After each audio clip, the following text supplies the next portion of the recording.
दर्शक हो नमस्कार. वेधकमध्ये स्वागत आहे. मी प्रशांत आराध्य.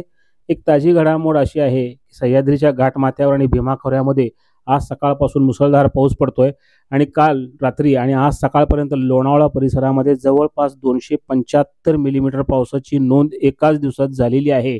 त्याच्यामुळे लोणावळा धरणामधून जे द्वारविरहित धरण आहे त्या सांडव्यावरून अनियंत्रित स्वरूपाचा विसर्ग हा पुढे सरकतोय आणि तो इंद्रायणी नदीच्या मार्फत उजनीमध्ये येतोय. त्यामुळे उद्यापर्यंत उजनी धरणात येणारी दौंडची आवक ही 40,000 क्युसेकची असेल असं अंदाज वर्तवला जातोय. हे टाटाचं धरण आहे आणि त्यांनी जलसंपदा विभागाला कळवलेलं आहे की मोठ्या प्रमाणात विसर्ग हा खाली येतो आहे. त्यामुळे उजनी धरणामध्ये येणारी आवक आहे ती उद्या 25 जुलै रोजी 40,000 क्युसेकच्या आसपास असू शकते.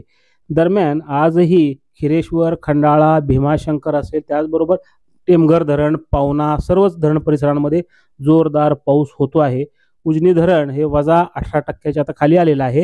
या धरणामधली आवक वाढत चाललेली आणि जवळपास 18,000 क्युसेकचा विसर्ग हा दौंडचा आहे आणि पुणे बंडगार्डनचा जो विसर्ग आहे तो 23,000 क्युसेक आहे. तो आता वाढत जाईल कारण आज सकाळपासून खडकवासला धरणातून 9,000 क्युसेकचा विसर्ग सुरू आहे.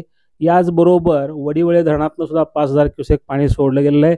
ते नदी इंद्रायणी नदीमध्ये येतं आणि त्याचा फायदाही उजनीला होतो. याचबरोबर मुळामुठा उपखोऱ्यातील कासारसाई जे धरण आहे ते धरण सुद्धा आता भरत आलेलं आहे. त्यामुळे या धरणातूनही विसर्ग होऊ शकतो असा अंदाज खडकवासला विभाग जो आहे, कालवा उपविभाग आहे, त्यांनी तिथल्या अभियंत्यांनी कळवलेला आहे की 24 जुलैला हे धरण आता 80% इतकं भरलेलं आहे. मात्र सतत कासारसाई धरणाच्या परिसरामध्ये पाऊस होतोय त्यामुळं त्याच्या विसर्गामध्ये सुद्धा वाढ होऊ शकते. त्यामुळं आगामी काळामध्ये उजनीमध्ये येणारी पाण्याची आवक ही मोठ्या प्रमाणात असेल.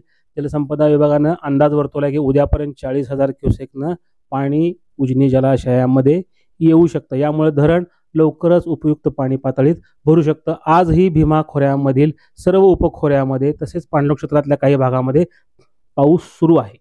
गोविंद शिल्प घेऊन येत आहे 79 ट्विन बंगलोचा भव्य दिव्य पंढरपुरातील एकमेव प्रकल्प.